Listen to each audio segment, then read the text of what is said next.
જય જીનેન્દ્ર. નથી વંદામી સ્વામી. હાજી. નમો ઓરિયંતાણંગ નમો સિદ્ધાણંગ નમો આયર્યાણંગ નમો બસાણંગ નમો લોય સવસાણંગ એસો પંચન મુકારો સવ પાવપણાસણો મંગલાણં ચ સૌદેશીમ પડમમ હવૈ મંગલમ પડમમ હવૈ મંગલમ. જે દ્રષ્ટિ જીન દર્શન કરે તે દ્રષ્ટિને પણ ધન્ય છે. જે જીવ જીનવરને સ્તવે તે જીવને પણ ધન્ય છે.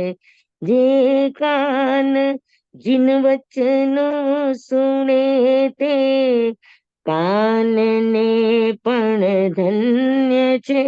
જે જીન વાણી અંતરે ધરે તે હૃદયને પણ ધન્ય છે.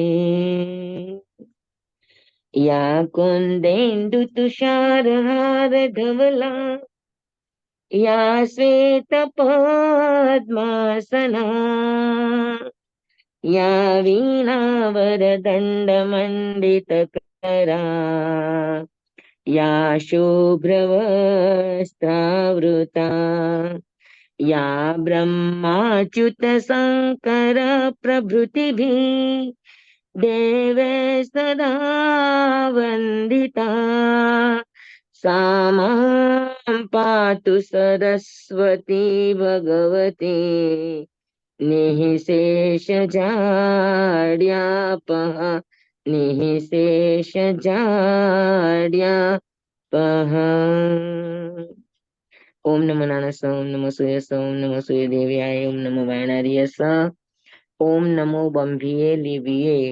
તીર્થંકરો ગુણધરો પૂર્વધરો શ્રુતાચાર્યો વાચનાચાર્ય યુગ પ્રધાનાચાર્ય ઉપાધ્યાય સાધુ સાધુ ભગવંતો ઉપકારી ગુરુ ગુરણી ભગવંતો જૈન શાસન દેવ જૈન શાસન માતા આપ સર્વની આજ્ઞા હો આજ્ઞા હો આજ્ઞા હો.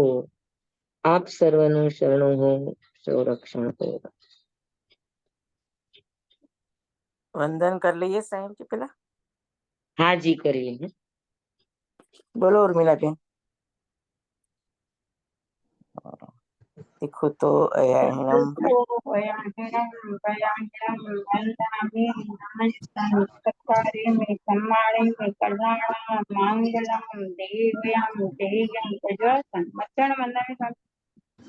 હાજી.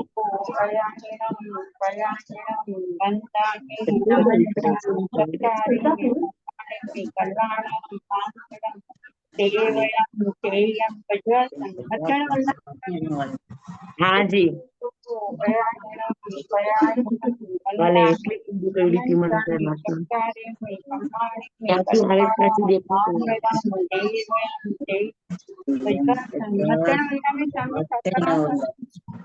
હાજી.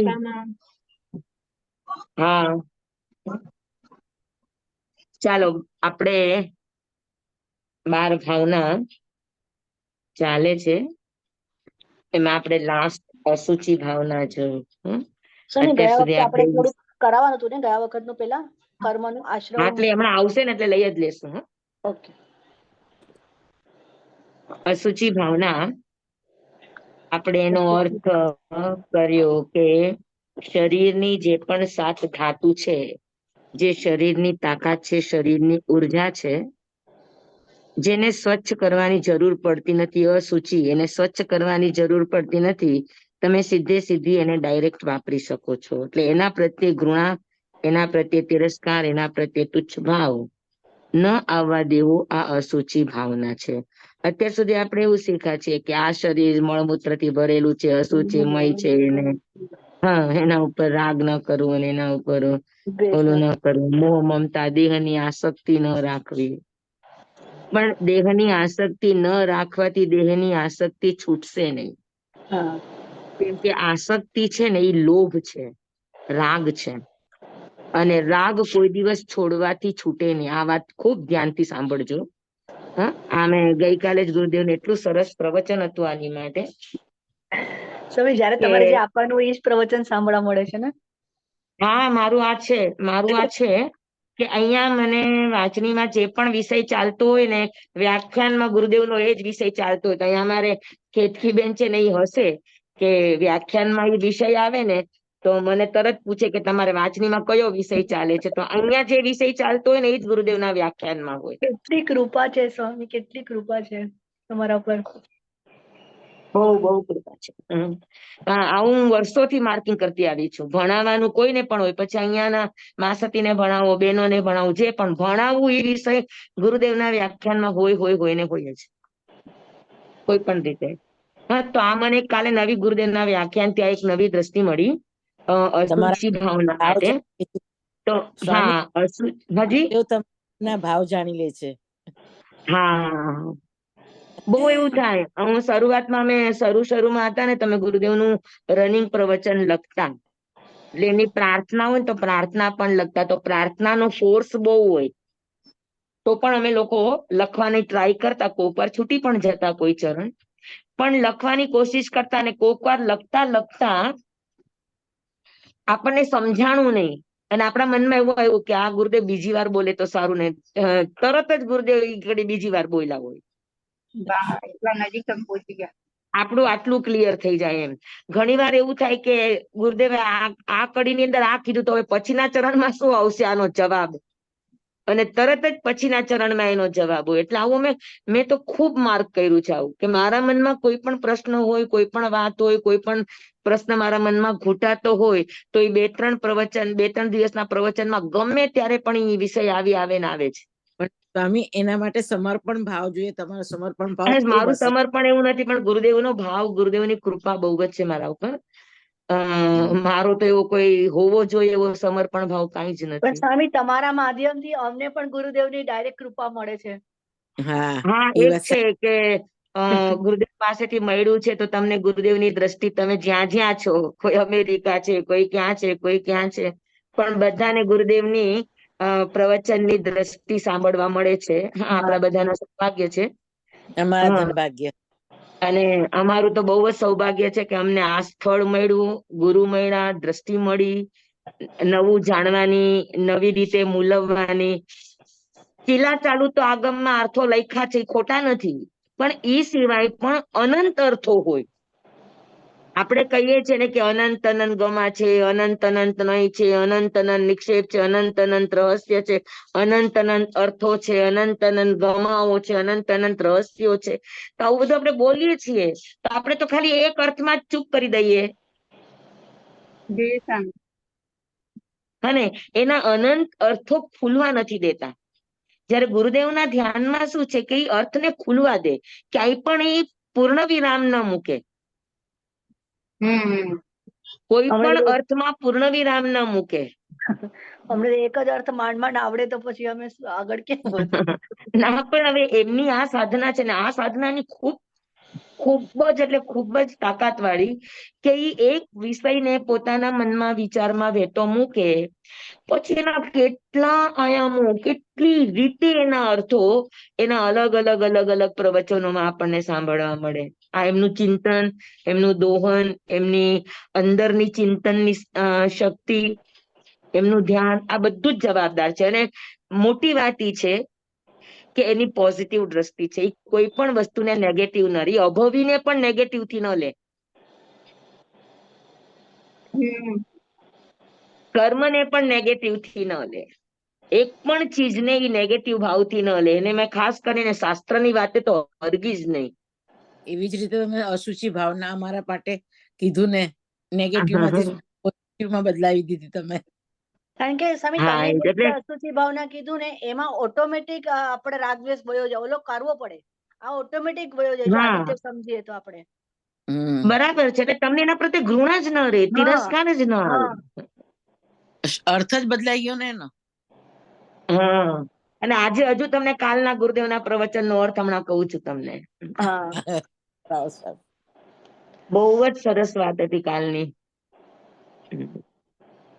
તો અશુચિ ભાવનાની અંદર આપણે ગઈકાલે જોયું એ ખાસ કરીને આવી કોઈ પણ ચીજો પ્રત્યે જે શરીરની તુચ્છ વસ્તુ છે, છતાં પણ એના પ્રત્યે તુચ્છ દ્રષ્ટિ જાગવા ન દેવી, આ અસુચિ ભાવના છે. એના પ્રત્યે તિરસ્કાર ક્યારે ન જાગે કે આપણને એ ચીજ તુચ્છ ન લાગે ત્યારે. આપણને જો એ ચીજ તુચ્છ લાગે તો એના પ્રત્યે આપણને તિરસ્કાર આવશે, દ્વેષ આવશે, અણગમો આવશે, દુર્ગંધા આવશે. ને આ બધા ભાવો તમારી પાછળનું કારણ શું? તો કે એ વસ્તુ પ્રત્યે આપણા મનની અંદર ઘૃણા છે, ને દુર્ગંધા છે. તો અસુચિ ભાવના કે કોઈના પ્રત્યે પણ આપણા મનની અંદર દુર્ગંધા ભાવ કે તુચ્છતાનો ભાવ ના આવવો જોઈએ. ને તો એ તુચ્છતાનો ભાવ અને એ દુર્ગંધાનો ભાવ ને બધું કાઢવું બહુ અઘરું છે. એ કાઢવા માટે શું કરવું એની માટેની સરસ વાત છે. પણ હજુ પેલા આપણે અસુચિની વાતો કરી લઈએ. તમે લોકો 7મા વ્રતની અંદર બોલો છો ને, તુચ્છો સહી ભખણાયા. જી સ્વામી. 7મા અણુવ્રત નું અતિચાર તુચ્છો સહી, 7મા કે 12મા નો? 7મા નો જ આવે ને? હા, 7મા નો જ આવે. તુચ્છો સહી ભખણાયા, જેમાં ફેંકવાનું વધારે અને ખાવાનું થોડું ને ફેંકવાનું વધારે હોય એવી ચીજ ખાઈએ એ અતિચાર છે. તો ખાલી આ ખાવા માટે જ નથી, ફેંકી દેવા જેવા વિચારો વધારે કરીએ અને કરવા જેવા વિચારો ઓછા કરીએ, આ પણ તુચ્છો સહી ભખણ્યા છીએ. હા, ન બોલવા જેવું વધારે બોલે ને બોલવા જેવું ઓછું બોલે, આ પણ તુચ્છો સહી ભખણ્યા છે. ન કરવા જેવું વધારે કરે ને કરવા જેવું ઓછું કરીએ, આ પણ તુચ્છો સહી ભખણ્યા છે. બધી વસ્તુમાં લાગે. તુચ્છો સહી ભખણ્યા એટલે તુચ્છ દ્રષ્ટિ. પછી ખાવામાં હોય, પીવામાં હોય, વસ્તુમાં હોય, વ્યક્તિમાં હોય કે યોગોમાં હોય, ગમે ત્યાં હોય, તુચ્છતાની દ્રષ્ટિ તમારી હટવી જોઈએ.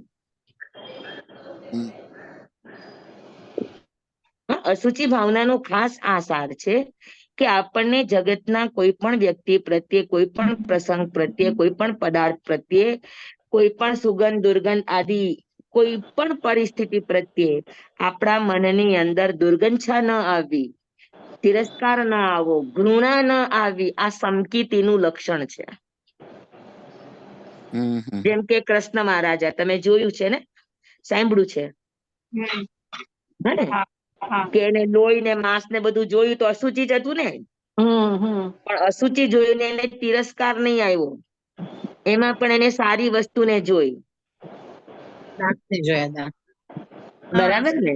હા હા, તો એ સુચિર ભાવના કહેવાય. અસુચિ તરફ નજર ન નાખતા સૂચિ તરફ નજર નાખવું, આ પણ એક અસુચિ ભાવનાનો પ્રકાર છે.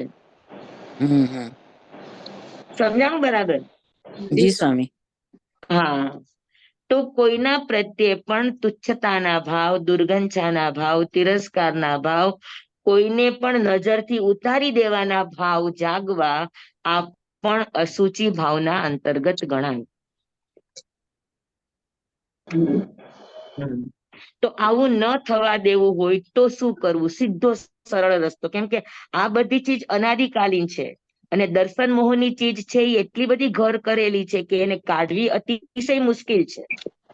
તો દર્શન મોહને જીતવાનો સીધો સાદો રસ્તો કયો?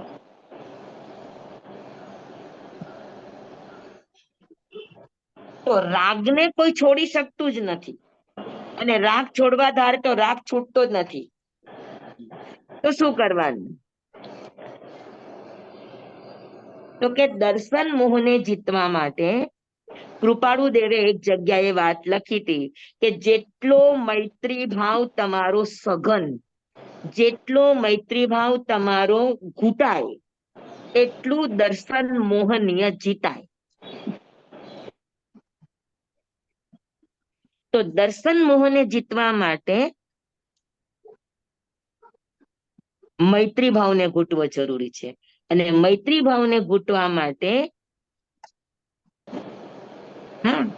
બધા જ ચીજો, પછી સજીવન હોય કે નિર્જીવ હોય, સચેતન હોય કે અચેતન હોય, જળ હોય કે જીવ હોય, ઘટના પ્રસંગ હોય કે યોગિક પરિસ્થિતિઓ હોય, જે પણ હોય, એ બધાની પ્રત્યે કેવા ભાવ કેળવવાના? મૈત્રી ભાવ. તો કે દુર્ગંછા ભાવ ન આવે એની માટે બધાની સાથે અહો ભાવ કેળવવાના. જેટલો થાય એટલો સમર્પણ ભાવ કેળવવાનો. હા, જેટલો સમર્પણ ભાવ વધારે એટલી દુર્ગંછા ઘટે. હા, જેટલો અહો ભાવ વધારે એટલો તિરસ્કાર ભાવ આપણો ઘટે. દર્શન મોહને જીતવા માટેનો સીધો સાદો ઉપાય છે કે આપણી મૈત્રીને, આપણા વાત્સલ્યને, આપણા રાગને એક્સપાન્ડ કરો, એને વધારો. રાગ જે એક પ્રત્યે કેન્દ્રિત છે એની જગ્યાએ રાગને એકમાંથી અનેક તરફ તમે એને વિસ્તાર કરો તો રાગ પ્રેમ અને મૈત્રીમાં બદલાઈ જશે. હા, આસક્તિને તોડવા માટેનો આ ઉપાય છે. હા, આદર ભાવ, અપનાપન, આત્મીયતા, આપ્તતા, મૈત્રી ભાવ, વાત્સલ્ય ભાવ, સ્નેહ ભાવ, પછી આ અહોભાવ, આ બધા ભાવો જેમ જેમ ઘૂંટાતા જાય તેમ તેમ આપણામાં સમર્પણ ભાવ વધે, અને જેમ જેમ સમર્પણ ભાવ વધે તેમ તેમ અસુચિ ભાવો આપણા ટળતા જાય. એટલે તુચ્છતાના ભાવો, તુચ્છતાની વસ્તુઓ આ બધી જ આપણાથી છૂટવા માંડે. અને આપણો આત્મા કેવો બની જાય? તો કે સુચિરભૂત બની જાય, એકદમ નિર્મળ અને પવિત્ર બની જાય. તો ગઈકાલે વાત હતી નિર્વાણ અને મહાનિર્વાણની.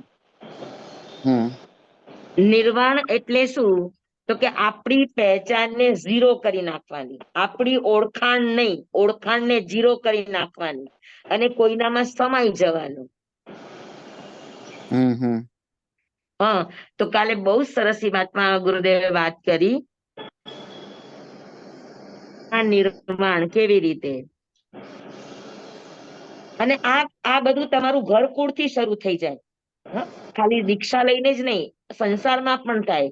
જેમ કે પ્રભુ સ્વામી હતા તો પ્રભુ સ્વામીના 500 એમના સાથીઓ હતા જે ચોરીમાં સાથ આપતા હતા. એ તો પ્રભુ સ્વામીને સમર્પિત હતા. એટલે ચોરી કરવાનું કે તો ચોરી કરવાનું કરે ને, કોઈને શસ્ત્રથી મારવાનું તો મારવાનું પણ કરે. હા ને? તો એમનું સમર્પણ હતું કે બીજું સમર્પણ એટલે શું કે ઈ જે કે તે એના સિવાય બીજું કઈ નહીં, બીજી કોઈ ઈચ્છા નહીં, બીજી કોઈ વાત નહીં. હા, એ સમર્પણ ભાવ છે. તો આવો સંસારમાં પણ તમે સમર્પણ ભાવ કેળવો ને તો આ અશુચિ, દુર્ગંછા અને આ બધા જ ભાવો ધીરે ધીરે ધીરે ધીરે ધીરે ઘટતા જાય. જેટલો સમર્પણ ભાવ આપણો સઘન, જેટલો સમર્પણ ભાવ આપણો પરિપૂર્ણ થાય એટલી આ બધી ચીજો એની મેળે ધોવાતી જાય. રાગ પણ ધોવાય અને દ્વેષ પણ ધોવાય. રાગ અને દ્વેષને ધોવા માટેનો સીધો રસ્તો છે. પણ સંસારમાં કોના પ્રત્યે સમર્પણ ભાવ રાખવાનો? હવે જેમ કે તમે લગ્ન કર્યા તમારા પતિ સાથે, તમારા વડીલો છે તો એની સાથે, કોઈની પણ સાથે, જરૂરી નથી મોટા કે નાના જોવા જોઈએ. એટલે સમર્પણ ભાવ એટલે કઈ રીતે તમે કહો છો? સમર્પણ ભાવ એટલે ઈ દિવસ કે તો દિવસ, ઈ રાત કે તો રાત. એટલે પોતાની બુદ્ધિ તમારી બુદ્ધિ નહીં ચલાવવાની, બુદ્ધિને 0 સેન્ટીગ્રેડ ઉપર મૂકી દેવાની. જી સ્વામી. હા, ઈ સમર્પણ છે. કર્મ બંધ જ ન થાય ને પણ પછી સ્વામી. અને સમર્પણ હોય એને કર્મ કે દોષ લાગે નહીં. કેમ કે આજ્ઞાથી કરે છે. કદાચ ઈ હત્યા પણ કરી નાખે તો જેને આજ્ઞા કરી છે એને દોષ લાગે, કરનારને ન લાગે, તો સમર્પિત છે. પણ વિવેક તો હોય ને. વિવેક પણ વાપરવાનો અધિકાર શિષ્યને ન હોય. પણ આપણે જોયું કે ઓલા મુનિને કીધું કે તમે પરઠી આવો, તો ઈ પરઠવા ગયા, પણ એને જોયું કે કીડીઓ મરી જશે એટલે એમને વિવેક વાપર્યો અને ન પરઠ્યું અને પોતે ખાઈ ગયા. હા, એટલે જ તો એનો ભાવ અટકો, એટલે જ તો એ સર્વાસિદ્ધમાં ગયા, નહીંતર મોક્ષે ન વયા જાય. એટલે પરથી દીધો તો મોક્ષે જાય. લાડવા પરથીને ધંધણ મુનિ મોક્ષે જઈ શકતા હોય તો ધર્મ રુચિ અણગારે તો આટલું મોટું કર્યું તો મોક્ષે કેમ ન ગયા? સર્વાસિત વિમાનમાં કેમ ઉત્પન્ન થયા? બહુ કેમ વૈધો? એટલે સમજો કે એમને પરથી દીધું હોત તો એ મોક્ષે પહોંચી જાત એમ. તો આટલી બધી કીડીની હત્યા કરીને કેવી હા, રીતે મોક્ષે એટલે જાય? એને ગુરુદેવે કીધું તું યોગ્ય જગ્યાએ પરથી દ્યો, બરાબર. યોગ્ય. હવે એને યોગ્ય જગ્યા પોતાના પેટ સિવાય કોઈ નહીં જણાણી. અચ્છા. સમજાણું? હા, ગુરુદેવે શબ્દ વાપર્યો તો કે ભાઈ એને પરતવા લાયક ભૂમિ ઉપર પરથી દ્યો. તો હવે જ્યાં પણ પરટે ત્યાં જીવો મરતા હતા, કીડીઓ મરતી હતી, એટલે એને એમ થયું કે પરતવા યોગ્ય ભૂમિ તો મારી એકની જ છે. એટલે પણ ત્યાં એનો આત્મભાવ કરતા કરુણા ભાવ વધારે હતો, દયા ભાવ હતો.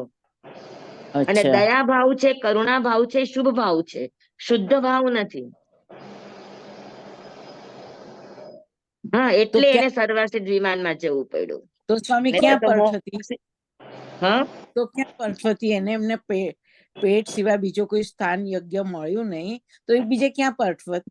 તો ક્યાં આવી રીતે કરુણા ભાવ કે દયા ભાવ એટલે ના શું આવે? કર્યું હોત તો મોક્ષે આટલે જાત એમ.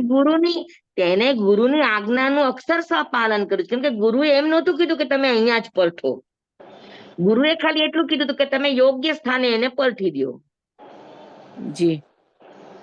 હા ને, તો યોગ્ય સ્થાન એને પોતાનું જણાવ્યું. એટલે એને કઈ ગુરુની આજ્ઞાનું ઉત્થાપન નથી કર્યું.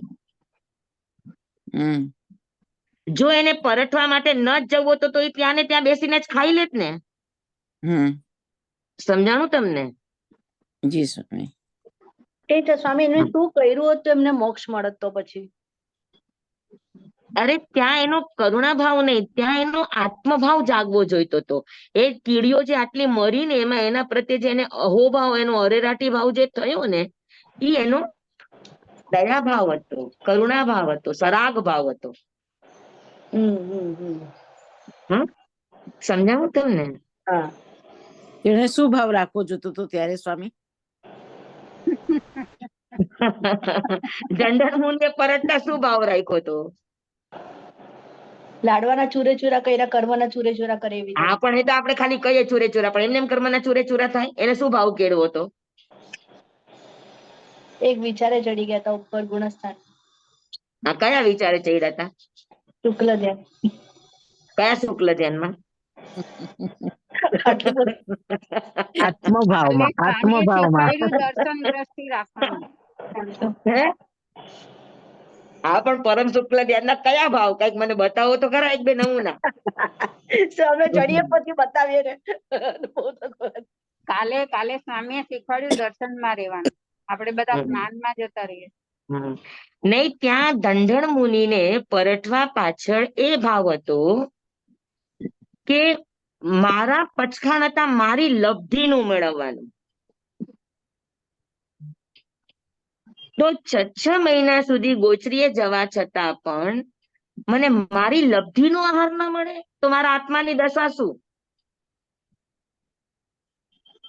આખા કર્મના સિદ્ધાંત ઉપર વયા ગયા, દ્રવ્યાનું યોગ ઉપર વયા ગયા. સમજાવો તમને?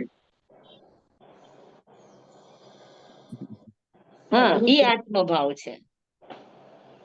દ્રવ્યાનું યોગ તરફ જાઓ ને તો એ તમે સીધા તમારા મૂળભૂત શુદ્ધતાના ભાવોને પામો. પણ તમે આ રીતે કોઈ પણ જીવની કરુણા, દયા, આ બધા ભાવ છે, સારા છે, ખરાબ નથી, પણ બધા શુભ ભાવો છે. અને શુભ ભાવથી તમને પુણ્ય મળે, ક્ષય, કર્મના ક્ષય ન થાય. સમજાણું? દ્રવ્ય ભાવ એટલે કે મને સમજાણું નહીં સ્વામી. દ્રવ્ય ભાવ ભાવના કેવી દ્રવ્ય રીતે ભાવ એટલે જો એમને લાડવા મળ્યા અને લાડવા એને ખબર પડી ને એમના જ ભગવાને કહ્યું કે આ તારા લબ્ધિનો આહાર નથી, આ કૃષ્ણ મહારાજાની લબ્ધિનો આહાર છે. તો એને એમ થયું કે હું 6 મહિનાથી ગોચરી માટે ફરું છું, તો મને કોઈ એક સાધુ સમજીને આહાર ના આપે તો મારો લાભાંતરાય, ભોગાંતરાય, આ બધા કર્મના ઉદય કેવા? તો એ આખા કર્મના ઉદય તરફ વયા ગયા. અને કર્મનો ઉદય, કર્મ સંબંધી વિચારણા, આ દ્રવ્યાનું યોગ છે. અચ્છા. એના આત્મામાં કે ભાઈ મેં એવા કયા કર્મો કર્યા કે 6 મહિના સુધી હું ગોચરી માટે ફરું અને મને મારી લબ્ધિનો એનો અર્થ છે કે મારી શક્તિનો નહીં, પણ એક નિર્દોષ સાધુ સમજીને મને કોઈ આહાર ન ઉરાવે. બધે ઓળખાણ જ આપવી પડે કે આ કૃષ્ણનો દીકરો છે ને આ બળભદ્રનો ભત્રીજો છે ને આ ફલાણા ના છે ને ફલાણા ના છે. મને કોઈની ઓળખાણથી જ ગોચરી મળે. તેનો અર્થ એ છે કે મારી પોતાની ઓળખાણ શું, મારા આત્માની ઓળખાણ શું. જી સ્વામી. મને સાધુ સમજીને કોણે આપ્યું મને? સમજો એટલે આખા ઈ વિચારધારા ઉપર ઉતરતા ગયા અને એક કર્મ સિદ્ધાંત ઉપર વિચાર કરતા કરતા કરતા પોતાના આત્મ તત્વના શુક્લ ધ્યાન એને કહેવાય કે જે દ્રવ્યનું ચિંતન કરે એ શુક્લ ધ્યાન. શુક્લ ધ્યાનની અંદર દ્રવ્યનું ચિંતન હોય, મૂળભૂત દ્રવ્ય, પછી પૂદગલ દ્રવ્ય હોય, જીવ દ્રવ્ય હોય, કોઈ પણ હોય. સમજી લે કે આનું ચિંતન કરતા હોય તો આમાં પણ એ પૂદગલ થી જુએ એને, ઈ શુક્લ ધ્યાન કહેવાય. શુક્લ ધ્યાન હંમેશા દ્રવ્યના પ્રાધાન્યતાથી વિચારે. દ્રવ્યાનું યોગથી જે વિચારણા ચાલે એ શુક્લ ધ્યાન. સમજાયું? હા, સમજાયું. પાકું?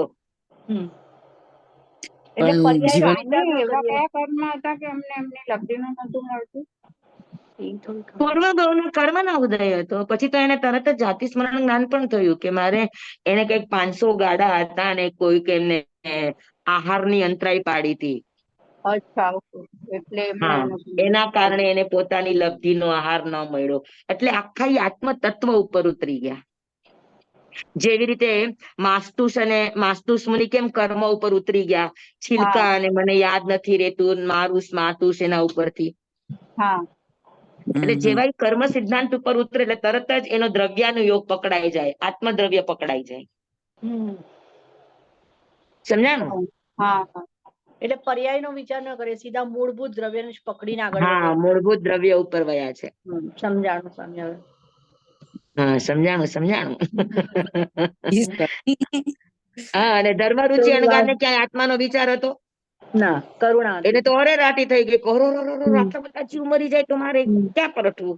તો એની કરતા મારું શરીર જ બરાબર છે. તો એને અનુકંપા કરી. અનુકંપા પુણ્ય ભાવ છે, શુભ ભાવ છે, શુદ્ધ ભાવ નથી. આ સરસ એક્ઝામ્પલ છે, શુદ્ધ ભાવ અને શુભ ભાવનું બંનેનું. હા, બરાબર. જી સ્વામી. સ્વામી, તો આ બધું જયારે સમજો આવો કોઈ પ્રસંગ આવે તો આપણે વિવેક કેવી રીતે જાળવી શકીએ? પ્રેક્ટિકલ એક્ઝામ્પલ થી કહેશો તો આપણે કેવી રીતે સમજી લો કે આપણો વિવેક કામ ન કરે તમને કે તમે તમારો વિવેક જાગૃત કરો ને આવી ચીજોમાં જયારે ગુરુ હાજર છે, હા, વિવેકી હાજર છે, તો એને પૂછીને કરો ને. કે સમજી લો કે ધર્મ રુચિ અણગાર કરી શકતા હતા કે એને જ્યાં પણ કરો તો કીડીઓ બહુ મરતી હતી, તો આવીને પાછા ગુરુની આજ્ઞા લઈ શકતા હતા કે ગુરુદેવ જ્યાં પટું ત્યાં હજારો કીડીઓ મૃત્યુ પામે છે, તો હવે આને શું કરું? હા, તો એવો પણ ઉપાય બતાવત કે આ જેના ઘરેથી શાક આવ્યું છે એમને પાછું આપી આવો. સમજાણું? જી સ્વામી. સ્વામી, એટલે જ સ્વામી ગૌતમ સ્વામી નું આવે છે ને કે એને આટલું બધું નોલેજ હતું છતાં પણ એને પોતાની બુદ્ધિનો ઉપયોગ ન કરે. નાનો પ્રશ્ન પણ ઈ સમર્પણ ભાવ છે, ઈ સમર્પણ ભાવ છે. હા, સમજાય. એટલે ગૌતમ સ્વામીના શિષ્યોનો ગૌતમ સ્વામી પ્રત્યે સમર્પણ ભાવ હતો. બરાબર. એક વખત મારા ઘરે કીધું તો એમના સાચું જ છે. પ્રત્યેનો સમર્પણ ભાવ. જો પેલા ઈ બ્રાહ્મણ હતા તો બ્રાહ્મણ હતા ત્યારે પણ એના 500 શિષ્યો હતા, એ બધા જ એની આજ્ઞામાં ને એના પ્રત્યે સમર્પિત હતા. જી. કે ત્યાં પણ એ શિષ્ય હતા અને જેવી ગૌતમ સ્વામીએ દીક્ષા લેવાનો ભાવ કર્યો તો 500 બીજો કોઈ જ વિચાર ન કર્યો. નતર બીજા બધાને સંસાર તો હતો કે નહોતો? બધાના છોકરા ચૈયા પરિવાર બધું જ હતું, છતાં કોઈએ ઈ વિચાર નહીં કર્યો કે અમે જેને સમર્પિત છીએ ઈ અગર દીક્ષા લે છે તો અમારી પણ દીક્ષા.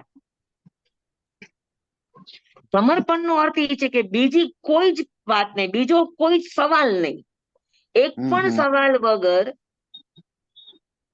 સમાઈ જવાનું. જેના પણ ચરણમાં તમે ઝુકાવ્યું છે એમાં સમાઈ જવાનું. ઈ જે કે તે. આવવું બહુ અઘરું છે. આપણે વિવેકના નામે આપણી ઈચ્છા કરી લઈએ આગળ. આર્ગ્યુમેન્ટ કરીએ, આપણે ઈચ્છા કરીએ. હા, ઈચ્છા કરે. અમને ગુરુદેવ હંમેશ કહેતા, ચોમાસું ખોલવાનું હોય ને તો શ્રાવકો વિનંતી કરવા આવે. તો ગુરુદેવ એમ કે 99% મારી આજ્ઞા છે, 1% એની ઈચ્છા પૂછી લ્યો. તો બધા સંઘો એમ જ કહેતા કે ગુરુદેવે 99% તો હા પાડી છે, તમારે ખાલી 1% જ કહેવાનું છે. હવે જો અમે 1% પણ અમારી ઈચ્છા બતાવીએ તો પછી ગુરુદેવ પ્રત્યેની આજ્ઞાનો શું અર્થ? આજ્ઞા એટલે 100% નું સમર્પણ. બરાબર. જે સામે હવે 1% પણ જો અમારા નામ નો હોત તો એથી કચાશ ગણાય કે ન ગણાય? સાચી વાત છે. આપણે તો ખાલી એટલું જ કહેવાનું કે ગુરુદેવ આપ જ્યાં પણ આજ્ઞા કરો ત્યાં જવા તૈયાર છે. તમે જંગલમાં મોકલો તો જંગલમાં, અને મોટા સ્થાનમાં મોકલો તો મોટા સ્થાનમાં. આવું હોવું જોઈએ. વિચાર ના આવે ગુરુની સામે જેના પ્રત્યે તમારું સમર્પણ છે ત્યાં તમારું વિવેક પણ નહીં દોડાવવાનું. ને ગૌતમ સ્વામીએ વિવેક દોડાવ્યો તો ક્યાંય? ના. એને સમર્પણ કહેવાય. અને ઈ સમર્પણ થાય ને એનું નામ નિર્વાણ. જેને એક વ્યક્તિમાં સમાતા આવડે એને અનંત સિદ્ધોમાં સમાતા આવડે. જેને એકમાં પણ સમાતા નથી આવડતું, ન્યાય વિવેકના નામે ને બુદ્ધિના નામે અલગ અલગ પોતાની પહેચાન, અલગ અલગ પોતાની ઓળખાણ, અલગ અલગ પોતાની આઈડેન્ટિટી ઉભી રાખી શકતા હોય તો સમર્પિત ન થાય. આ તો લગ્ન જીવન એનું સેમ્પલ છે સમર્પણનું. હવે સંસારમાં પણ લગ્ન જીવનમાં પણ સમર્પણ ન થઈ શકતા હો તો પછી સાધુ જીવનમાં તો એનાથી પણ આગળ છે કે સાધુ જીવનમાં તો શ્વાસોશ્વાસ અને લોહીના ધબકારા સિવાય બાકી બધું સમર્પિત છે. કે એમની આજ્ઞા વગર ના આંખ ચાલે, ના કાન ચાલે, ના નાક ચાલે, ના જીભ ચાલે, ના કાંઈ ચાલે.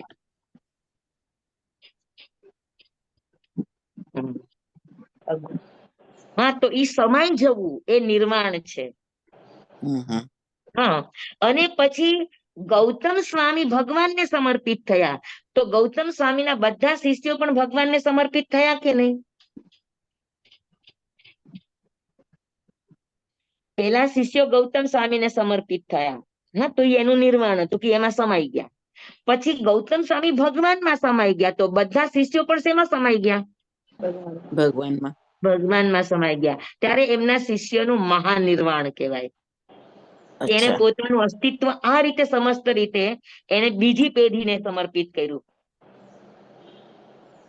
એટલે અને ત્યાં પણ આવું જયારે સમર્પણ આવે ત્યારે એ વ્યક્તિને કર્મ બંધ થતો નથી. એમને દોષ કે પાપનો દોષ લાગતો નથી, પાપ કે દોષ લાગતા નથી. એને એ વ્યક્તિ વધુમાં વધુ 3 ભવની અંદર મોક્ષે ગયા છે. આ આખો રસ્તો છે અશુચિ ભાવનામાંથી કાઢવાનો. સમજાણું? તો જેટલો સમર્પણ ભાવ વધશે, જેટલો મૈત્રી ભાવ વધશે, જેટલો અહોભાવ વધશે, એટલો જ તમારો અસુચિ ભાવ, ઘૃણા ભાવ, તિરસ્કાર ભાવ, દ્વેષ ભાવ, દર્શન મોહના ભાવો આ બધા જ ઘટતા જશે. હા, પાકું? પાક્કું. અને આમ પણ નિસર્ગ હંમેશા નેગેટિવ વાતો સાંભળતું નથી, પોઝિટિવ વાત સાંભળે છે. હા, તમે કોઈની સાથે દ્વેષ નહીં રાખો ઈ ન સાંભળે, પણ તમે બધાની સાથે મૈત્રી રાખો આ સાંભળે. ઈ પોઝિટિવ વાતોને સાંભળે, નેગેટિવ વાતોને સાંભળે ખરો, પણ તો તમે નેગેટિવ બોલશો તો તમારી આજુબાજુમાં નેગેટિવ વાતાવરણ જ આવશે. હા, મારી આજુબાજુમાં દ્વેષ નહીં રહ્યો તો તમારા દ્વેષના ભાવો જ કે મેં નહીં રહે એ શબ્દ નહીં આવે, એની પાસે પેલા દ્વેષ શબ્દ જ ઘૂંટાશે. દ્વેષ દ્વેષ દ્વેષ દ્વેષ દ્વેષ દ્વેષ, તો બધા ગૃહ દ્વેષના જ પેદા થશે. અને મારી બધા જીવો સાથે મૈત્રી ભાવ મૈત્રી ભાવ મૈત્રી ભાવ, તો આજુબાજુના ગૃહ મૈત્રી ભાવના જ થશે. એટલે હંમેશા વિચાર હું બીમાર ન પડું એવા નહીં કરું, હું સ્વસ્થ રહું, હું મસ્ત રહું, હું આનંદમાં રહું, હું સુખમાં રહું, હું શાંતિમાં રહું, હું સમાધિમાં રહું. તો આવા ભાવો આપણે સતત ઘૂંટીએ તો આપણી અસુચિતા નીકળતી છે. અસુચિ ભાવના સમજાઈ ગયું? અને અસુચિ ભાવના ટળશે તો જ આશ્રવ ભાવના ટળશે. આ બધાનું ક્રમ છે. જી સામ સમજાણું? જી જી આપણું આચારાંત સૂત્ર એક બાજુ રહી ગયું છે, આપણું ભાવના અધ્યયન ત્યારે આ ચાલી રહ્યું. આ ભાવના હા, એમાં હા. જ છે ને આચરણમાં? હા, ના આચારાંત સૂત્રમાં જ ભાવના અર્થ છે, પણ ત્યાં 25 ભાવનાનું વર્ણન છે. ઓકે. હમ. અચ્છા હા સાધુના 5 મહાવ્રતની 25 ભાવનાનું વર્ણન છે, પણ હા ભાવના શબ્દ ઉપરથી આપણે આ બધું ચાલ્યું છે. બધું ચાલ્યું વૈરાગ્ય ભાવના, મૈત્રી આદિ, વ્યવહાર ભાવના. મૈત્રી આદિ વ્યવહાર ભાવના કહેવાય. હમ. પછી આ એકત્વ, અનિત્ય, આ બધી વૈરાગ્ય ભાવના કહેવાય કે આનાથી આપણામાં દ્વેષના ભાવો ટળે. આ બધાથી આપણામાં દ્વેષના ભાવો ટળે અને આપણી અંદર નિર્વેદ ભાવ જાગે. એટલે આ 12 ભાવના છે એ વૈરાગ્ય ભાવના? 12 ભાવના ને વૈરાગ્ય ભાવના કહેવાય. જી તો 25 ભાવનામાં બીજી કઈ આવી? 12 ને 4 16 થઈ, તો બીજી હજી 9 ભાવના. મેં તમને અશુભ ભાવના પણ કીધી હતી ને, કંદર્પી ભાવના, હા હા હા હા એ પણ બધી 15 ભાવના આવશે. અશુભ ભાવનાઓ પણ છે ને. એ બધી એમાં જ લઈ લેવાની. હમ અને 12 ભાવના તો 25 બોલમાં પણ આવશે, 35 બોલમાં પણ આવશે ને? હા, આવશે. હવે તમારો અત્યાર થઈ ગયો એટલે 35 બોલમાં હવે તમારે નહીં લેવું પડે. હા એ બરાબર. ના ના હવે લઈશું યાદ રાખજો, હું ત્યારે ના પૂછીશ ના ત્યારે repeat તમારે કરશું. મને ભણાવવાની 12 ભાવના. હા, ભણી ભણીને ભૂલી નહીં જતા. સ્વામી અમે અમે નવાથી અમે અમારા માટે કરવાનું હો ફરીથી. અમે ભણાવશું તો તમે ભૂલી જશો બધું. હું તો તમને ભણાવી દઉં, પછી મારી પાસે કાંઈ એનું લખાણ નથી, કાંઈ જ વાત નથી. હું તો બોલા જેટલું યાદ આવ્યું, જેટલું નીકળતું ગયું એટલે બોલતા ગયા. પણ તમે લખાણ ને સંગ્રહ સ્વામી તમે તમારી પાસે છે. તમે જયારે પણ કહો છો ને નવું નવું આવે છે, હા હા, એનું એ નથી આવતું. સ્વામી સાચી વાત. 35 બોલમાં ફરીથી કરાવજો હો, અમે નવાથી. હા, હા, હા, ચોક્કસ. હા હા, સામે ચોક્કસ. રિપીટ કરશું પાછી આ ભાવના. ભલે ભલે. હા. સ્વામી અમે આમાં બહુ લાલચી છીએ. હા સાચી સારું વાત સારું, આવું લાલચી પણ રાખજો. હં? છે જ. Agreed. જી. આ ખાલી એટલું ધ્યાન રાખવાનું કે આપણે જે રાખીએ એમાં કોઈનું નુકસાન ન હોવું જોઈએ. બાકી તમારે જે રાખવું એ રાખો. હવે આવ્યો આપણે આશ્રવ ભાવના. હમ. અસુચિ એટલે તિરસ્કાર રે, તમને કોઈના પ્રત્યે અસુચિ રે, કોઈના પ્રત્યે પણ અસુચિ એટલે તિરસ્કાર, ઘૃણા, દુર્ગંચાર રે, તો શું થાય? તો કે તો કર્મનો આશ્રવ. હા, એટલે હવે કર્મ તમારે છોડવા છે, કર્મ ખપાવવા છે, તો પેલા તમારે જાણવું પડશે કે કર્મ આવે છે ક્યાંથી. હા, આપણે ઘરને સાફ કરવું હોય, સ્વચ્છ કરવું હોય, તો આપણે જોઈએ કે ભાઈ કચરો આવે છે ક્યાંથી, પેલા એને બંધ કરો. અને પછી જે કચરો જામ્યો છે એને સાફ કરો, ઝાડુથી સાફ કરો, પછી પોતું લગાડીને સાફ કરો, તો રૂમ એકદમ સાફ થઈ જાય. પણ આવવાના બધા જ દરવાજા ખુલ્લા છે અને તમે અહીંયાથી ઝાડુ કાઢો, ન્યા વંટોળ હોય તો પાછો કચરો અંદર આવે. તો આશ્રવનો અર્થ એ છે કે કર્મ ક્યાંથી આવે છે એ જાણવું પણ સાધકને માટે અનિવાર્ય છે, જરૂરી છે. કેમ કે કર્મ ક્યાંથી આવે છે એ જ ખબર નહીં હોય તો કર્મને બંધ કેવી રીતે કરશે? કારણ કે કૃપાળુદેવે કીધું છે, જે કારણ બંધના તેહ બંધનો પંથ, તે કારણ છે દક દશા, મોક્ષ પંથ ભવ અંત. ભવના અંતનો ને મોક્ષના પથનો રસ્તો ઈ જ છે કે જે કારણ બંધના, જે કર્મ બંધના કારણ છે, તે બધા જ કારણોને, બંધના કારણોને, બંધના સ્થાનોને જાણી લ્યો અને તે સ્થાન બંધ કરી દો, કર્મ બંધ, વાત પૂરી. કેટલું ઈઝી છે.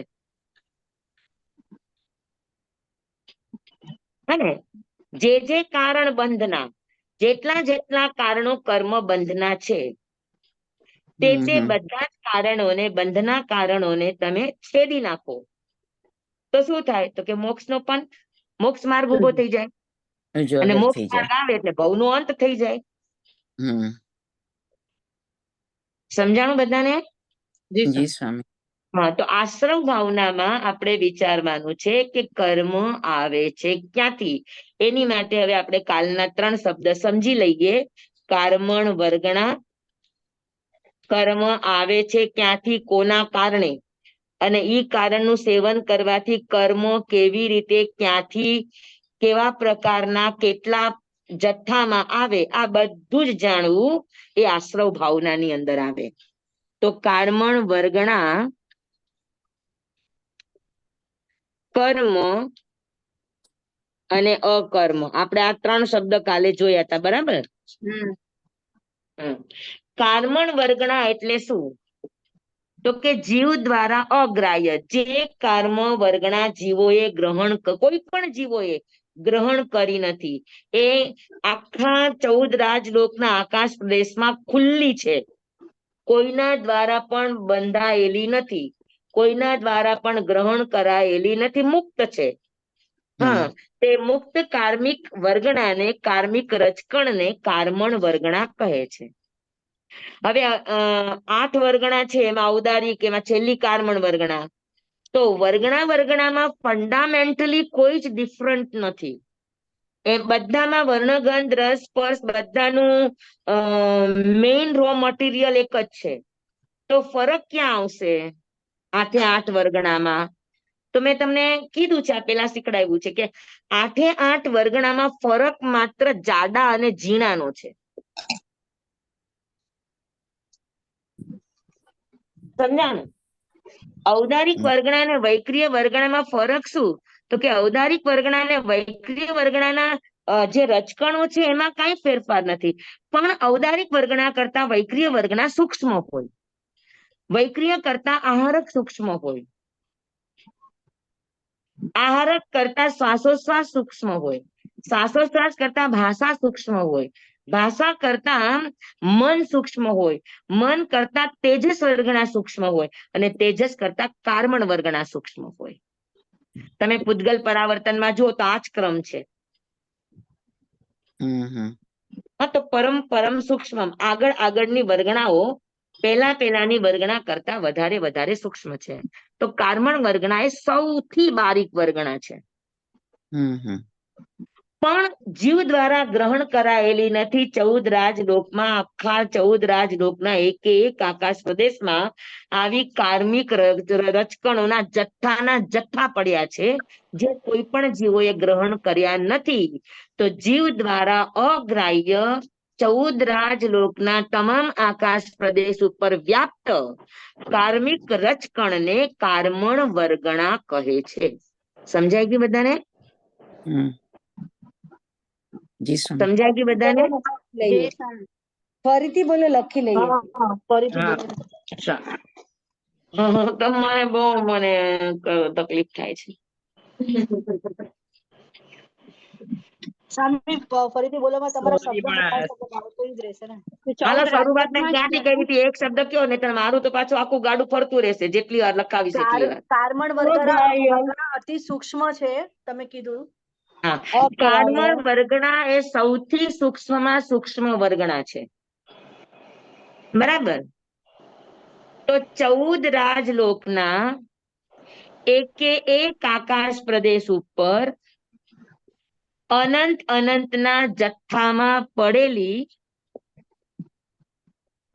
કાર્મિક રચકણો કે જે કોઈ પણ જીવ દ્વારા ગ્રહણ કરાઈ નથી, એવી અગ્રાહ્ય કાર્મિક વર્ગણાને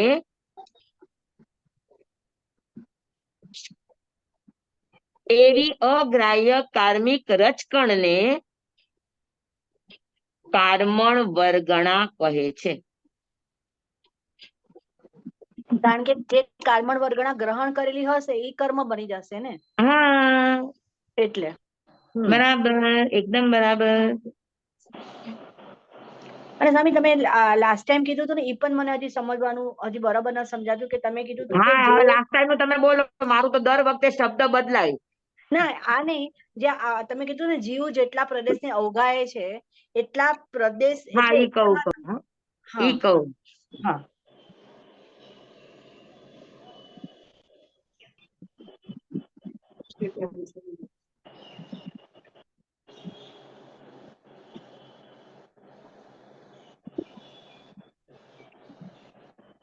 હા, તો હવે આપણે કર્મ લઈએ ને ત્યારે આપણે લેશું. કારમણ વર્ગણા સમજાઈ ગઈ બધાને? જી સ્વામી. એકદમ એકદમ. આખા લોકમાં વ્યાપ્ત જીવ દ્વારા ગ્રહણ નહીં કરાયેલી સૂક્ષ્મમાં સૂક્ષ્મ કાર્મિક રજકણને કારમણ વર્ગણા કહે છે. બરાબર આટલી વાત? હા, બરાબર. પાકું હા, પાકું. પાકું. હવે આપણે એમાંથી કર્મ લઈએ છીએ. હવે કર્મ આખા લોકમાં વ્યાપ્ત છે. હા. એક એક આકાશ પ્રદેશની અંદર અનંતના જથ્થાઓ પડ્યા છે કર્મ રજકણોના. હા. બરાબર. હવે જીવ જેટલા આકાશ પ્રદેશને અવગાહીને રહ્યો છે. હા, એક જ મિનિટ તમને બતાવું.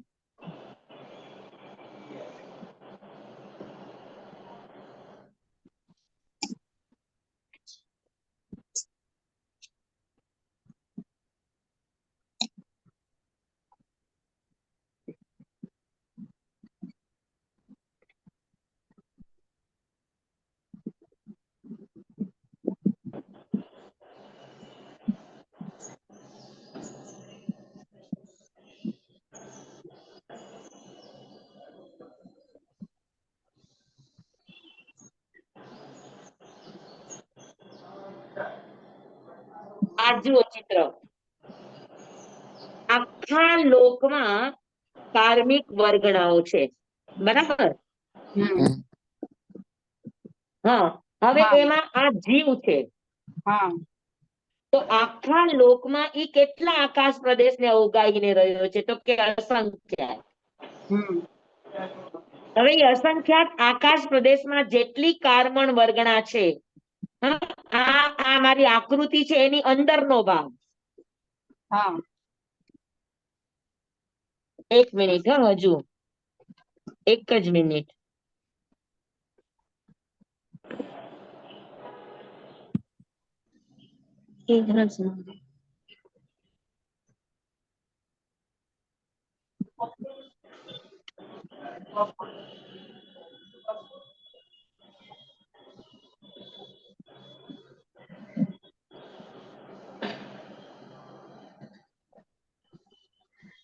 આ જુઓ બાજુમાં આકૃતિ. હા. આત્મા જેટલા આકાશ પ્રદેશને અવગાહીને રહ્યો છે. બરાબર. હા. એની અંદર આ બોર્ડર થી લઈને આ બોર્ડર ની અંદરના પ્રદેશો. હા. સમજાણું તમને? હા.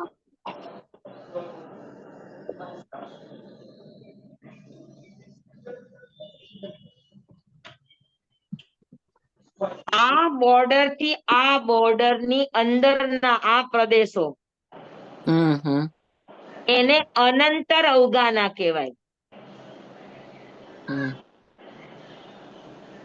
હા, અને મારી આંગળી અયડી છે ઈ બોર્ડર ને, તો મારી આંગળી અયડી છે ઈ ક્ષેત્રને પરંપર અવગાડ કહેવાય. અચ્છા. પરંપર એટલે આ લાઈન ની બહાર જેટલા આકાશ પ્રદેશ છે એને આમ ક્રમથી અડવાય ઈ પરંપર છે. તો આ આકાશ આ લાઈન ને મારી આંગળી અયડી છે, તો મારી આંગળી અયડી છે તો ઈ મારી આંગળીને કયું ક્ષેત્ર કહેવાય? અનંતર કે પરંપર? પરંપર. પરંપર કહેવાય. બરાબર. તો આ લાઈન થી આ લાઈન બોડી ની અંદર અવગાના છે એની અંદર એને એવંતર. અનંતર અવગાડ કહેવાય. હા, અને સાઈડમાં હું જે લાઈન કરું છું ત્યાં પૂદગલો છે એને પરંપર કહેવાય. અહીંયા જે પૂદગલો હોય એને પરંપર કહેવાય. સમજાણું? જી સ્વામી. પરંપર ને પાકું? અવંતર. અનંતર અને પરંપર સમજાણું? જી સ્વામી. બધાને? બોર્ડર ની બહાર ના ને બોર્ડર ની અંદર નાને અનંતર કહેવાય, અનંત અને બહાર ના ને અને પરંપરા. બોર્ડર ની બહાર નાને પરંપર કહેવાય. હા. પરંપરા સાથે કયો શબ્દ કીધો સ્વામી? અવગાના. અનંતર અવગાડ અને પરંપર અવગાડ. તો કર્મ ગ્રહણ કરે ક્યાંથી? તો કે અનંતર અવગાઢ ક્ષેત્રમાં રહેલા, પરંપર ક્ષેત્રમાં રહેલા કે પરંપર અવગાઢ થયેલા પૂતગલોને જીવ ગ્રહણ કરતો નથી. અમે અવગાઢ હવે શબ્દનો જોઈ લો, અવગાઢ સાંભળો, શબ્દનો અવગાઢ એટલે અડીનેરિયા હોય. Okay, thank you. હા, અવગાઢ એટલે અડીનેરિયા હોય. તો આત્માના પ્રદેશ જેટલા ક્ષેત્રને અડીનેરિયા હોય, ઈ ક્ષેત્રની કર્મ વર્ગણાને, ઈ ક્ષેત્રના પરમાણુને જીવ ગ્રહણ કરી શકે પોતાની માટે. સમજાણું? તો જો તમને આ દેખાય છે બે આકૃતિ, હા, તો આ અંદરનું જે છે હું લાઈન કરું છું એને અનંતર કહેવાય. જી સ્વામી. અને આ બાજુમાં મેં લાઈન દોરી છે, તમે જુઓ બારીકથી,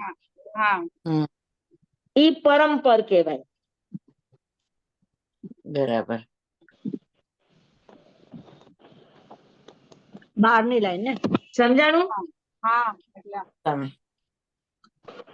અનંતર એટલે અંદર. આત્માના પ્રદેશને અંતર નથી એક પણ આકાશ પ્રદેશનું. જ્યાં આત્માના પ્રદેશ છે ઈ જ ક્ષેત્રમાં રહેલી કાર્બન વર્ગણાને ગ્રહણ કરી શકે. પણ એને અડીને જ બાજુમાં બીજો પ્રદેશ રહ્યો હોય તો ત્યાંની વર્ગણા ન લે, કેમ કે ત્યાંની બાજુની વર્ગણાને પરંપર કહેવાય, અનંતર ન કહેવાય. અનંતર એટલે વગર. આત્મા જેટલા આકાશ પ્રદેશને અડીને રહ્યો છે એટલા જ આકાશ પ્રદેશ, એટલે આત્માના પ્રદેશ અને આકાશ પ્રદેશની વચ્ચે અંતર ન હોવું જોઈએ, એને અનંતર કહેવાય. સમજાણું?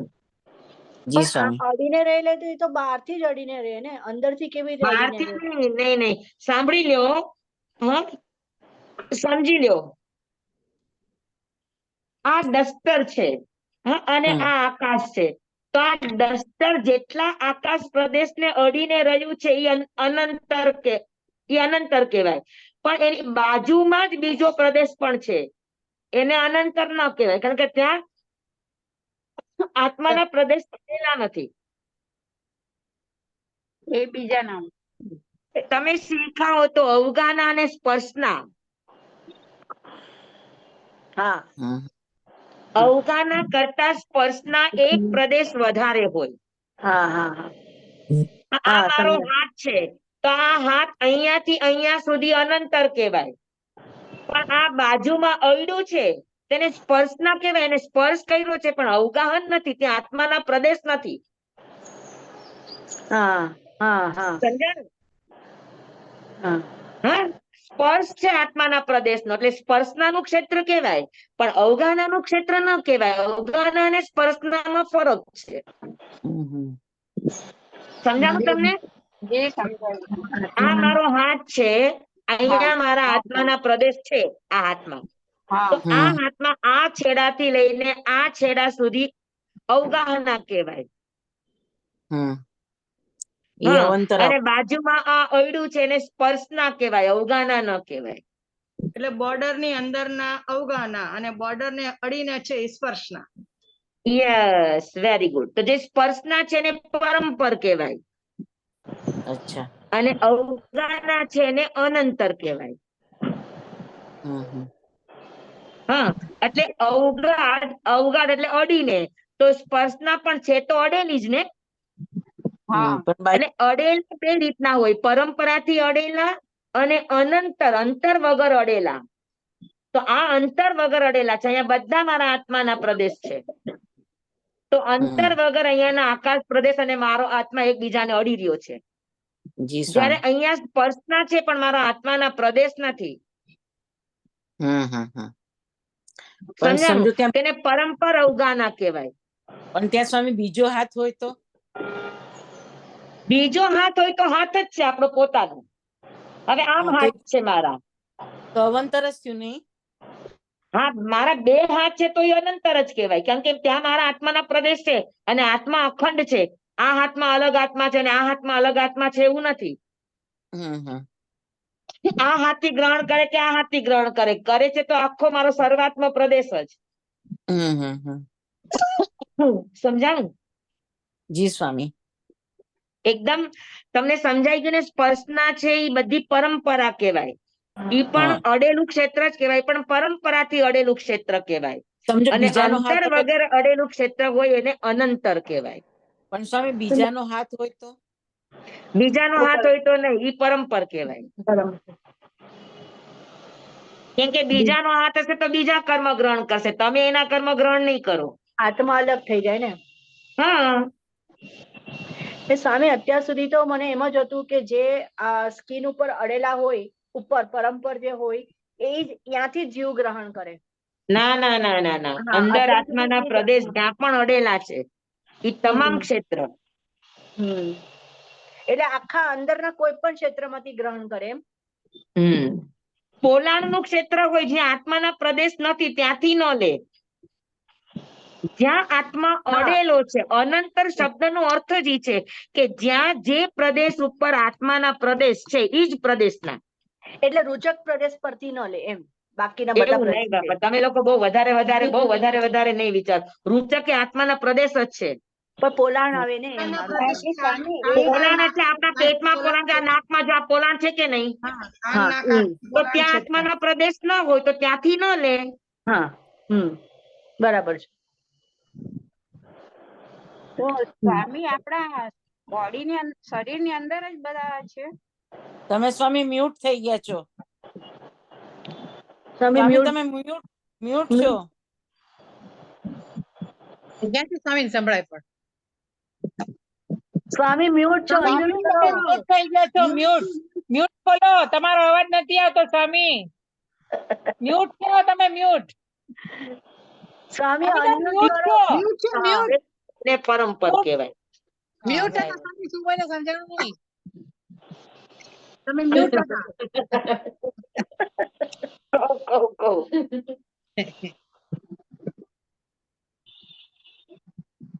એક જ મિનિટ થાકી જાઓ, હા કહું. સ્વામી કર્મ હા. તો આપણા એટલે શરીરની અંદર જ છે કર્મ બધા. આ કર્મ જે કારમણ વર્ગના કારમણ વર્ગનું તો આખા લોકમાં છે ને, એમને ખાલી શરીરમાં નથી. પણ જીવ ગ્રહણ કરે ક્યાંથી? એનો આત્મા હોય ત્યાંથી. હા, એટલે આ શરીરની અંદર આત્મા છે તો એ અંદરથી જ બધું ગ્રહણ કરે. હા, જ્યાં આત્મા છે ત્યાંથી. સમજી લો કે આત્માએ વૈક્રિય સમુદ્ઘાત કર્યો અને વૈક્રિય લબ્ધિ ફોયરી, તો એનો આત્મા જ્યાં જ્યાં જશે ત્યાંથી લેશે. આત્મા હોવો જરૂરી છે.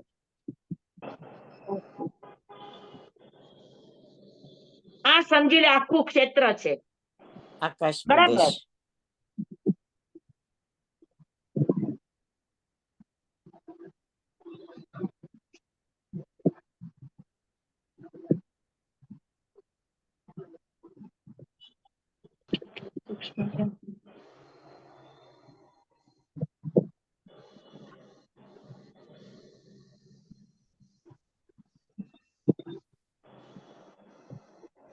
એની અંદર આપણે છીએ તો જેટલા આપણે અંદર છીએ એટલામાંથી જ આપણે કર્મ ગ્રહણ કરશું.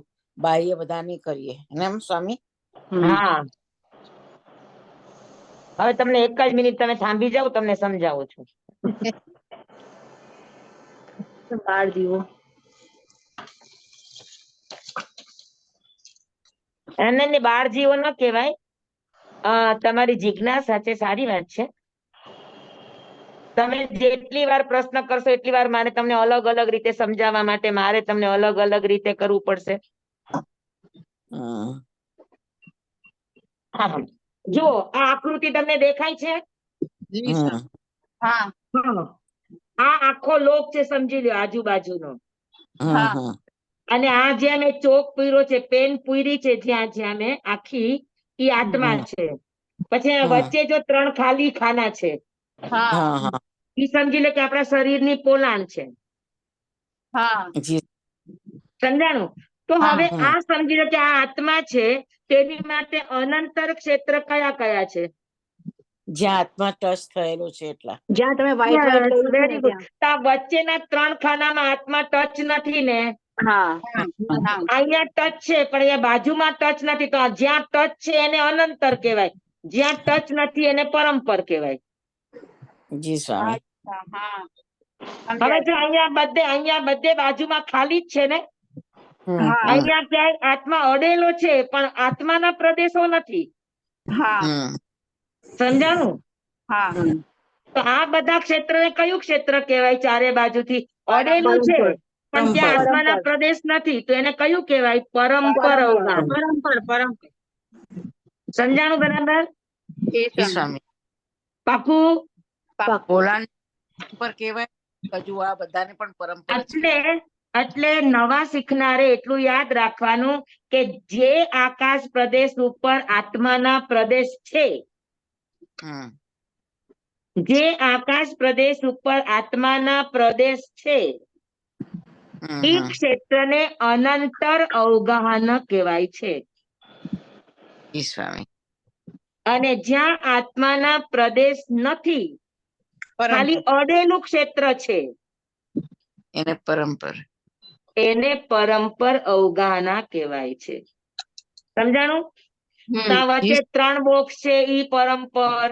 પછી આ સાઈડમાં આ બધી આખી આ લાઈનો છે, બોક્સ છે, ખાલી છે, એ બધા અડેલા છે આત્માને, પણ બધામાં આત્માના પ્રદેશ નથી, તો ઈ અડેલા કેવું કહેવાય? તો કે પરંપર કહેવાય. સમજાણું?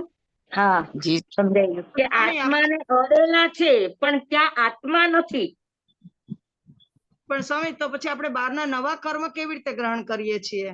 નવા કર્મ ગ્રહણ કરીએ તો નવા કર્મ આપણે અડેલા છીએ ને, ત્યાં નવા કર્મના જથ્થા પડ્યા છે, લ્યો ને. બહારની દુનિયામાંથી તમે તો એવું કરો છો કે તમે ઘાટકોપરમાં રહેતા હો, તમે એમ વિચાર કરો કે અમે શાક લેવા ક્યાં જઈએ? ઘાટકોપરમાં શાક નથી મળતું.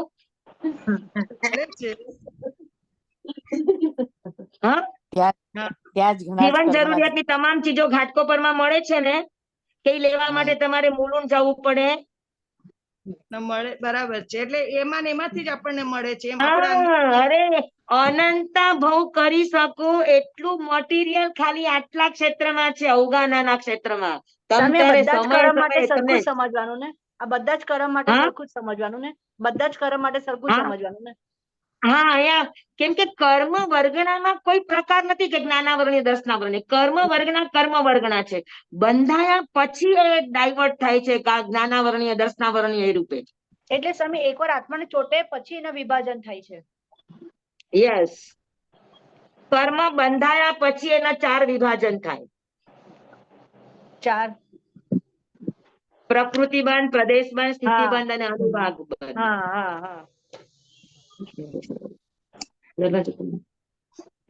સમજાણું બરાબર? આ જીવ જેટલા ક્ષેત્રમાં અવગાહન કરીને રહ્યો છે, એ અનંતર અવગાઢ ક્ષેત્રમાં અનંત ભવ કરી શકે એટલું રો મટીરિયલ પડ્યું છે. તમારે જે ડિઝાઇન ના લેવા હોય લ્યો.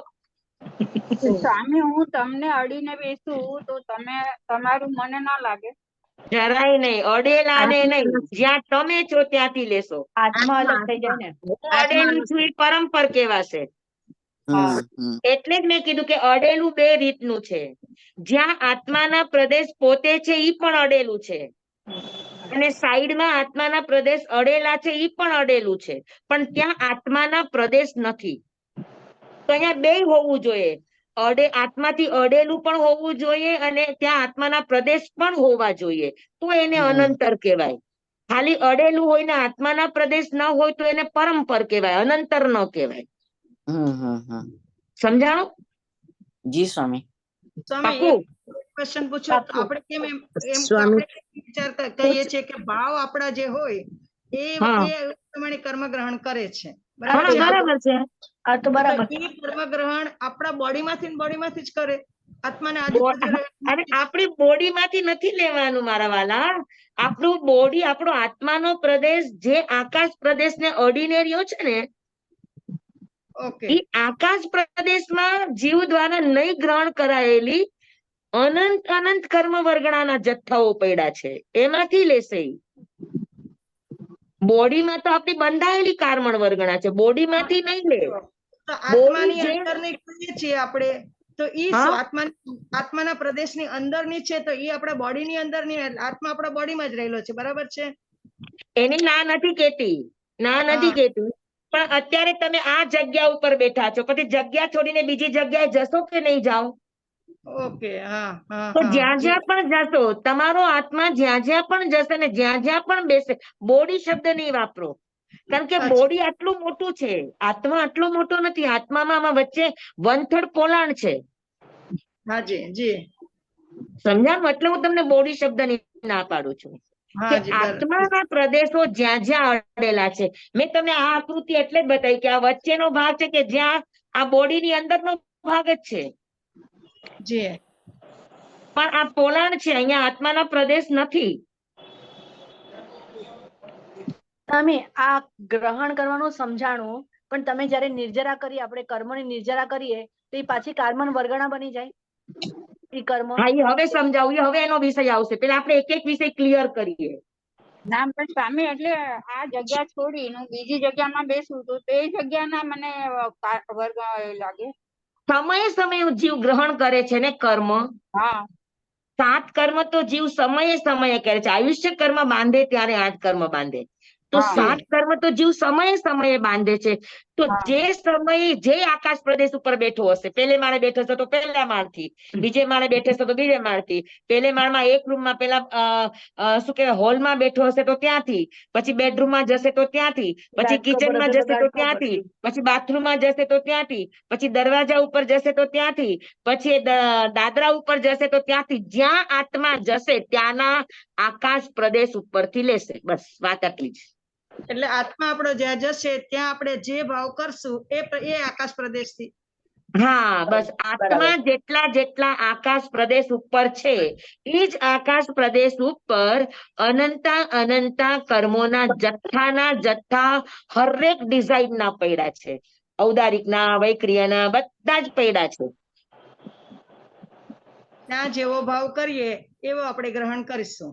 Yes, very good. જીવે જેવે રસે કરી, જેવો રસ કરશે એ પ્રમાણે કરશે. ઓકે ઓકે જી હતી.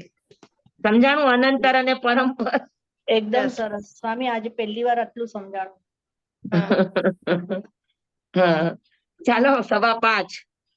સ્વામી એક કર્મ નિર્જરણ કહી દો ને. શું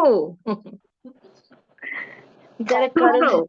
કર્મ નિર્જરા કરીએ ત્યારે પાછી કાર્બન વર્ગણા બની હા, જાય. હવે જુઓ, સાંભળો. કર્મ બાંધવાની વાત કરી. જે કર્મ આત્માની સાથે બંધાણ એ કર્મ કહેવાના. ઓલી કાર્બન વર્ગણા હતી. હા, પછી જીવે ગ્રહણ કર્યા અને આત્માની સાથે એકમેક કરીને બાંધ્યા. બંધાયેલી જે કાર્બન વર્ગણા છે એને કર્મ કહેવાય. પછી એને કાર્બન વર્ગણા ન કહેવાય. બરાબર. પછી કર્મ જયારે ઉદયમાં આવી ત્યારે આપણે એને ભોગવી લીધી. સ્વામી મ્યુટ થઈ ગયા. કર્મ ભોગવાઈ ગયા પછી શું થાય? તો કે એની નિર્જરા થાય. તો જે નિર્જરા થાય, નિર્જરા થવું એટલે આત્માના પ્રદેશથી ખરી જવું. તો જે કર્મ આત્માથી ખરશે તો એ ખરેલા કર્મને શું નામ આપશો તમે? કયા કર્મ ખરે? તો કે બાંધેલા કર્મ નહીં ખરે, જે ભોગવાયેલા કર્મ છે એ ખરશે. તો ભોગવાયેલા કર્મને નામ આપવામાં આવ્યું અકર્મ. જે કર્મ ભોગવાઈ ગયું એટલે એ અકર્મ થઈ ગયું અને એ અકર્મ ખરી જશે. અને પછી ખરી અને ફરી પાછું વાતાવરણમાં એ થઈ જશે, ત્યારે ફરી પાછું એ કાર્બન વર્ગણા થઈ જશે.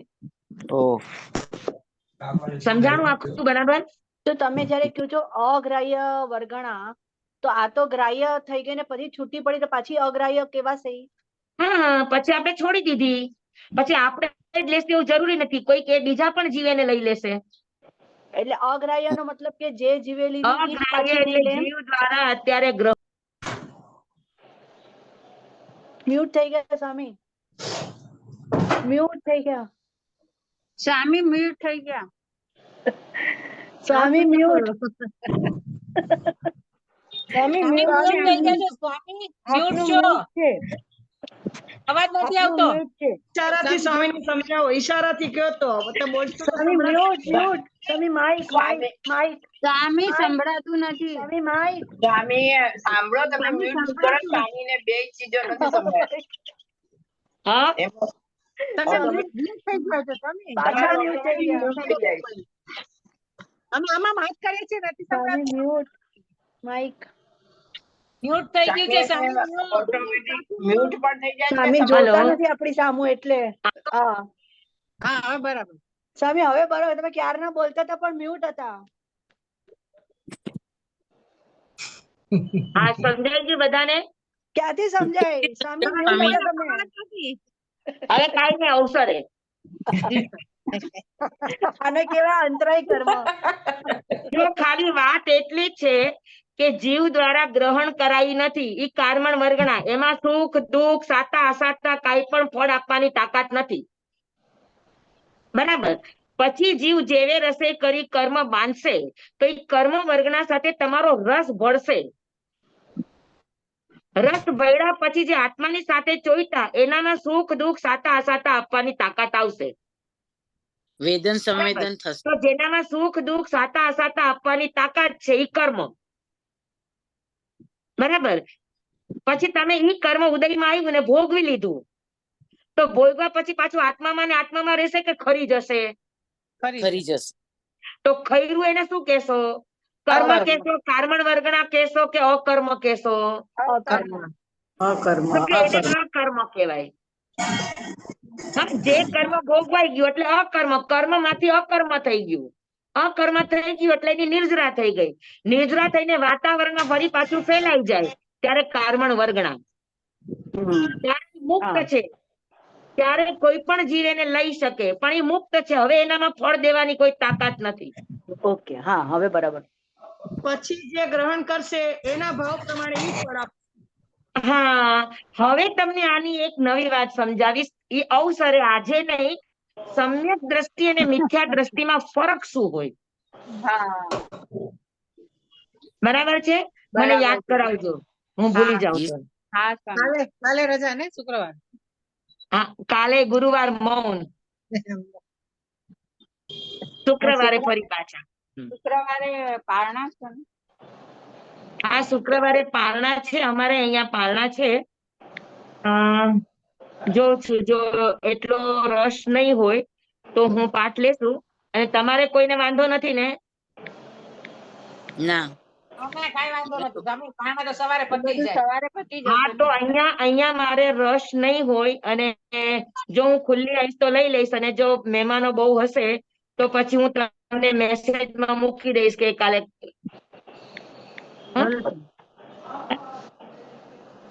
સ્વામી મત્રણ વંદામી. જમ્વાઈદમ વચ્ચામિનમ વિનખરમ વચ્ચખરમ પાયાહીનમ વિનયહીનમ જોગહીનમ ઘોષહીનમ સુટ્ટુદિનમ. દુઠ્ઠું પડી છે મકાલે કહું સજાવ કાલે ન કહું સજાવ સજાય સજાયમ સજાય ન સજાયમ. ભણતા ગણતા ચિંતવતા વિચારતા સુણતા સાંભળતા જ્ઞાનીઓના અનંત અનંત ભાવો છે, અનંત અનંત પર્યાવો છે, અનંત અનંત ગમા છે, અનંત અનંત નહીં છે, અનંત અનંત નિક્ષેપ છે, અનંત અનંત રહસ્ય છે, અનંત અનંત ખુલાસાઓ છે. આમાંથી કોઈ પણ ભાવ ભેદ નહીં, નિક્ષેપ ગમા રહસ્ય ખુલાસાનું સ્ખલન છદ્મસ્ત ભાવે મારા બોલવામાં કહેવામાં સમજાવવામાં આવ્યું હોય, આપના સાંભળવા સમજવામાં આવ્યું હોય તો અર્યંસિત કેવડી ગુરુ ભગવાન આપની સાક્ષી આત્મા પરમાત્માની સાક્ષીએ તસ્મે તમેવ સત્યમ નિસંકમ જમ જીણેહિમ પવેયમ. તમેવ સત્યમ નિસંકમ જમ જીણેહિમ પવેયમ. તમેવ સત્યમ નિસંકમ જમ જીણેહિમ પવેયમ. સેવમ ભંતે સેવમ ભંતે સેવમ ભંતે તે દેવી. Thank you Swami. Thank you very much Swami. બધાને ખૂબ ખૂબ સ્વામી આભાર આભાર. વંદામી સ્વામી, જય જિનેન્દ્ર. સ્વામી માંગલિક આપો. સ્વામી હા. ધન્યવાણી. હા, તમને બધાને ધન્યવાદ. સ્વામી ધન્યવાણી. સ્વામી મચેડા વંદામી. સ્વામી તમે નમો સમજાવો છો એવું હરિયંતાણંગ, નથી. નમો સિદ્ધાણંગ, નમો આયર્યાણંગ, નમો વસાયણંગ, નમો લોહે સર્વ સાહુણંગ. ગુરુદેવની આજ્ઞા શ્રી શ્રી ચદારી મંગલમ, અરિહંતા મંગલમ, સિદ્ધા મંગલમ, સાહુ મંગલમ, કેવલી પનત્તો દમો મંગલમ. ચદારી લોગુતમા, અરિહંતા લોગુતમા, સિદ્ધા લોગુતમા, સાહુ લોગુતમા, કેવલી પનત્તો દમો લોગુતમો. ચદારી શરણં પવજ્જામિ, અરિહંતે શરણં પવજ્જામિ, સિદ્ધે શરણં પવજ્જામિ, સાહુ શરણં પવજ્જામિ, કેવલી પનત્તં ધમ્મં શરણં પવજ્જામિ. ચાર શરણા ચાર મંગલ, ચાર ઉત્તમ કરે જે ન સકલ કર્મનો આણે અંત મોક્ષના સુખલય અનંત. ભાવ ધરીને જે ગુણ ગાય તે જીવ તરીને મોક્ષે જય સંસાર માહી શરણાચાર. અવર શરણ નહીં કોઈ, જે નર નારી આદરે અક્ષય અવિચલ પદવી હોય. અંગૂઠે અમૃત વસે લબ્ધિતના ભંડાર. શ્રી ગુરુ ગૌતમ સ્વામીજી ભગવાનને સમરીએ તો સદાય સદા મન વંચિત ફળદાતા સદાય સદા મન વંચિત ફળદાતા બોલો ભગવાન મહાવીર મહાવીર સ્વામી સ્વામી કી જય સુધાબાઈ સ્વામી કી જય. સુધાબાઈ ગુરુદેવ કી સ્વામી કી જય